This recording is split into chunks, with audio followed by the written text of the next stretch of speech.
Hey, this is Kevin. Behind me I have a Kuiu Summit Star two-person tent.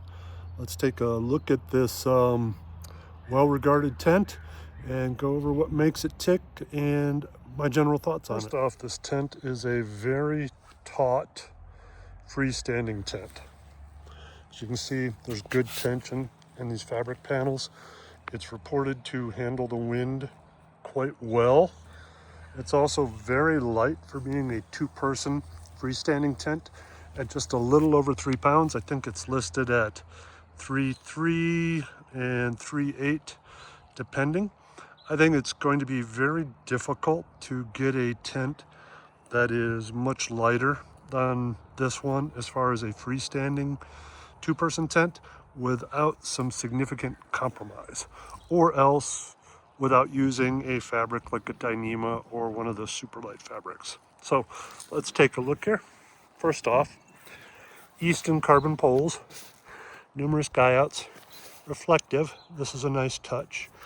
They also have a tensioner built on them.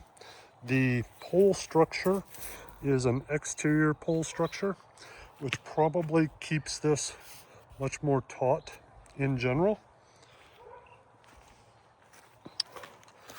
Good clipping and grasping here. They're distributing this along a larger length of seams. You have dual entrance, dual vestibules. That's a very obvious point where they could save a little bit of weight on the tent, is to have one entrance, one vestibule, something a little more like a tunnel on that end. However, for the standard livability, I still think this is an impressively light tent. Its dimensions, it is shaped about 50 inches on one end and 42 on the other end. So it basically will fit two 25-ish mummy pads. Now, I personally am not always a fan of that because sometimes there's an advantage to which way you sleep in a tent. Like one way may be a little more comfortable. You don't always know which way is going to be best, especially if you're setting up in the rain or something where you're maybe a little hurried in the setup. It's also important that while we talk about that it is freestanding, the freestanding essentially adds structure. It basically maintains the structure of the tent, and which helps it be so taut without really anything.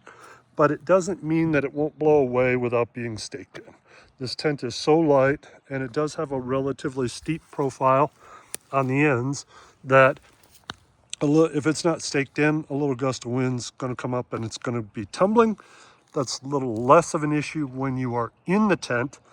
However, as soon as you step away from your tent, that could be an issue. You probably do need to really stake it down.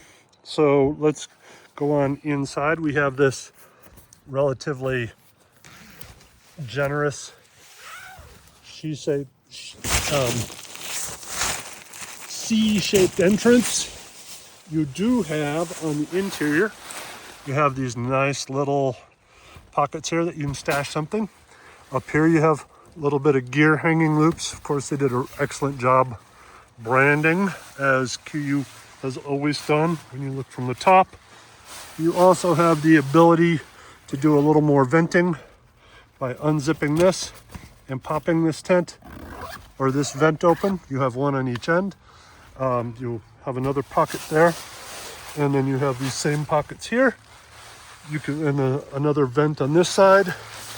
When you look at this and how the stresses are distributed, it's fairly easy to see how the seams all point down to the same corner to help distribute the stress. It's a relatively generous bathtub size.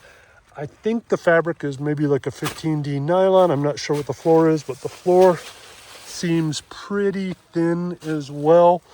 Once again, as I said, it's one of the lighter tents that you can find. And here you can get an idea how large the vestibule is. It's big enough for a pack. And then, of course, we have a very happy dog. So let's go back outside and talk a little bit about what I think a couple of the potential shortcomings of this tent are. Outside of the shapedness, as I've already mentioned, as a potential shortcoming, disadvantage, especially if you're setting up quick, I could see snow loading being a real issue here because of the exterior poles. It's unlikely that snow can slide off, etc., which is going to make it hold snow here. You're probably going to have to get out, knock it off, beat the snow off of it. But otherwise, we can see it doesn't take much to start crushing this tent down. So that is one of the weak spots, I would say. The poles, nice Easton carbon. I would think that they are probably fine, but that could always be a weak spot in extreme winds. I have heard this tent does well in 50-ish mile-an-hour winds. People are bad at estimating wind speeds, so take it for what you will. Nice, plenty of guy outs. I'm sure that will help it. This structure here probably helps it stability wise. Nice reflectiveness. Is very minimal in its design approach, and that's one of the reasons I'm like, it's really hard without sacrificing something to probably get it much lower. As you can see, this is pretty minimal here, not much room for weight savings. Really, weight savings is probably on fabrics, coatings, things of that nature. You see how the inner connects up through buckles. So yes, you can disattach the inner and run it fly only if you want. Little over 3 pounds. The next tent we'll look at will be a trekking pole, non-freestanding tent. So that will give a very different data point, very different feel as well.